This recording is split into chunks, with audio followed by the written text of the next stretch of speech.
Hello everyone, my name is Mohammed and today I will be talking about the effective deployment of concentrated solar thermal technologies for cleaner production in industrial sector. Firstly, I will shed some light on the key facts associated with hidden costs of fossil fuels. Then I will highlight the need to deploy clean and sustainable technologies for betterment of this planet. With regard to this, I will mainly focus on concentrated solar thermal technologies, which have potential to be integrated into industrial processes. Then I will briefly describe recent developments of CST to achieve higher operating temperatures. Then I will highlight the ways to increase the techno-economic feasibility of CST. The initial finding of a 100 megawatt CST power plant will be discussed briefly at the end.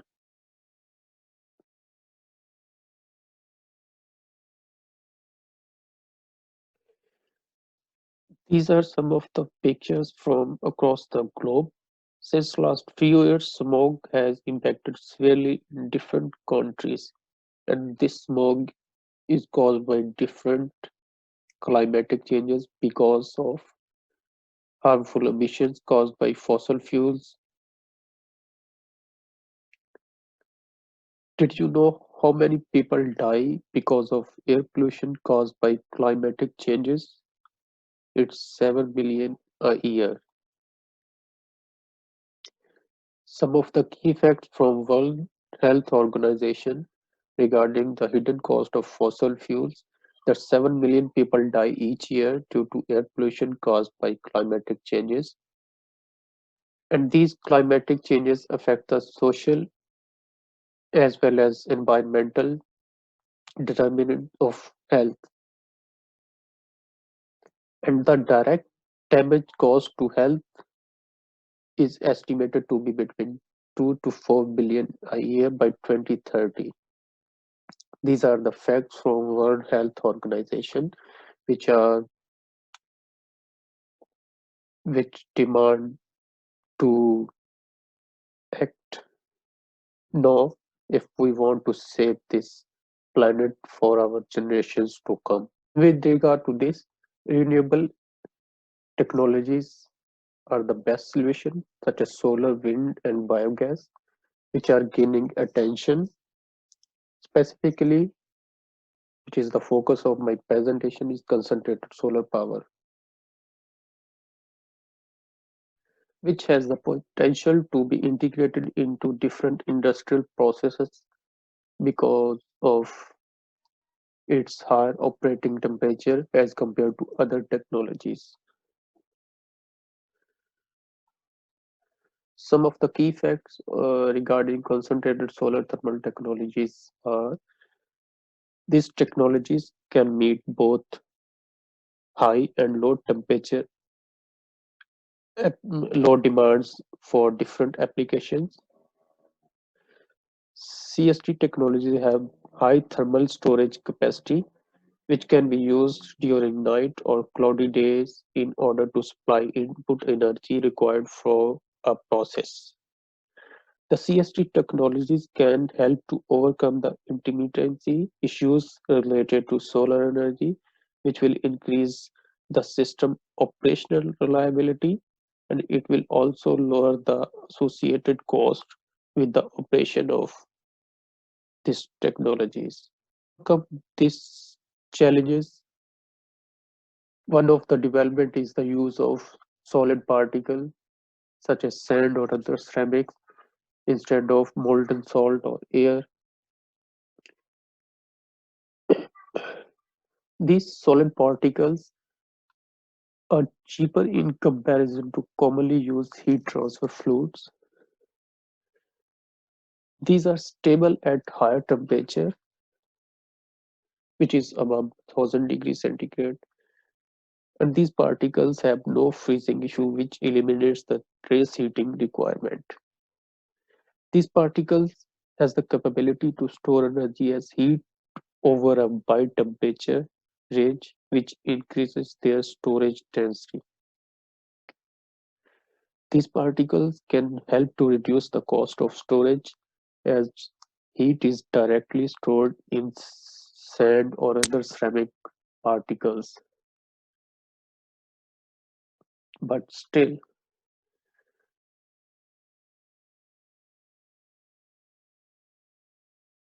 to effectively deploy CST technologies, we need to act in order to lower its initial costs, which are high at the moment. And we need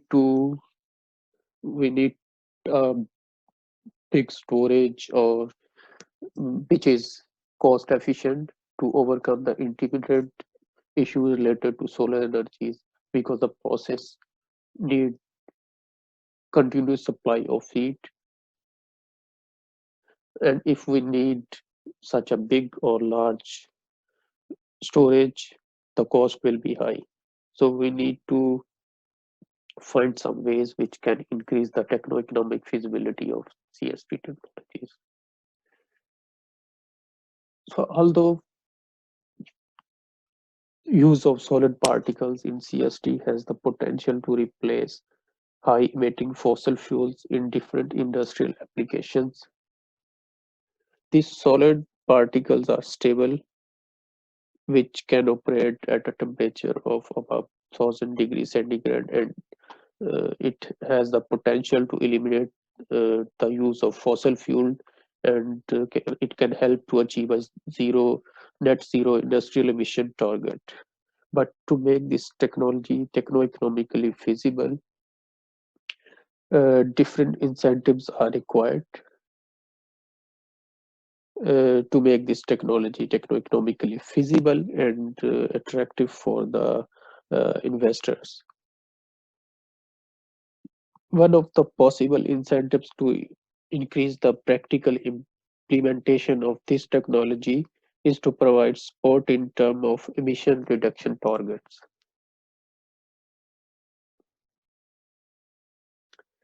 The vast majority of emissions in industry and in the residential sector are entirely underpriced, as it can be observed from the figure that uh, in different countries, carbon pricing are not too much high, and there is a gap, sufficient gap between what should be the price of carbon and what is the price of carbon at the moment.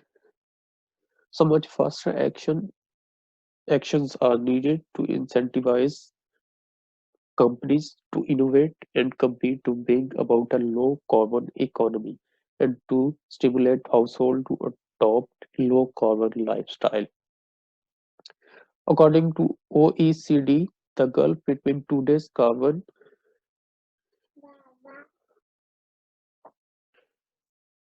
prices and the actual cost of emissions to our planet is unacceptable. Pricing carbon correctly is a concrete and cost effective way to slow climate change. We are wasting an opportunity to steer our economies along a low carbon growth path and losing precious time with every day that passes. So it is very timely to act and provide sufficient credits to industries and people who are developing clean and renewable technologies.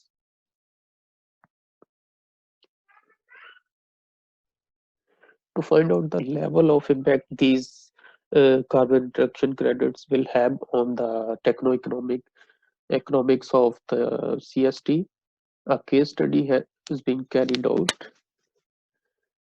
A high temperature particle sieve system power plant is designed to supply input heat to an industrial process requiring a temperature of 1000 degrees centigrade. This plant has a capacity of 100 megawatt. The associated cost of each component is determined based on the design size.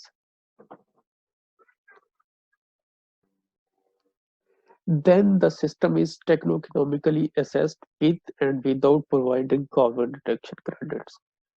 With this regard, carbon reduction credits are varied from 0 to 60 USD per ton of CO2.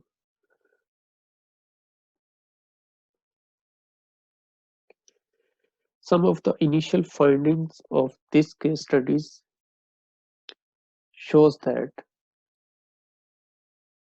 the proposed technology has the potential to reduce more than 600,000 tons of CO2 annually, which is a big step towards achieving a net zero emissions from industrial sectors. These emissions, omitted emissions, are equivalent to 56,000, more than 56,000 hectares of forest absorbing carbon, and more than 100,000 cars and light trucks not used. So this equivalency shows that this is a big amount, which could be a big contributor towards the achieving a clean and green industrial technologies.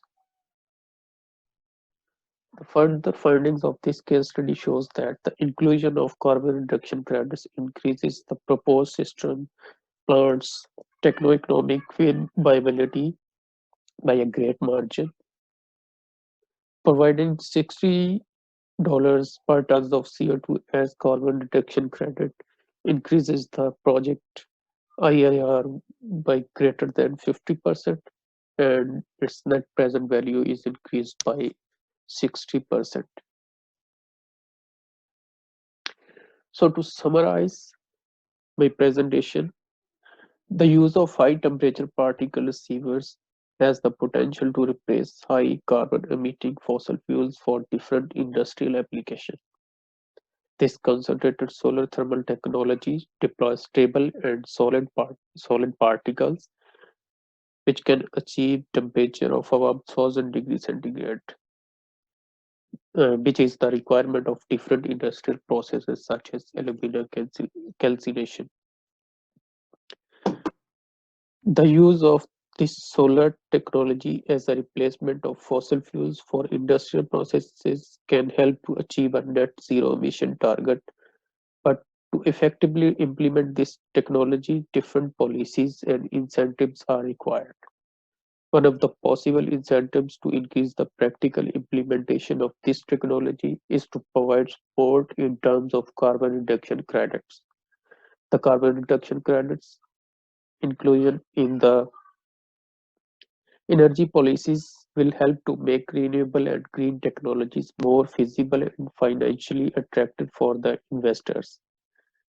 The achieved results indicate that each country should include carbon reduction credits into its energy policies in order to make this technology more feasible and to achieve a sustainable energy mix. So, thank you. And if you have any questions or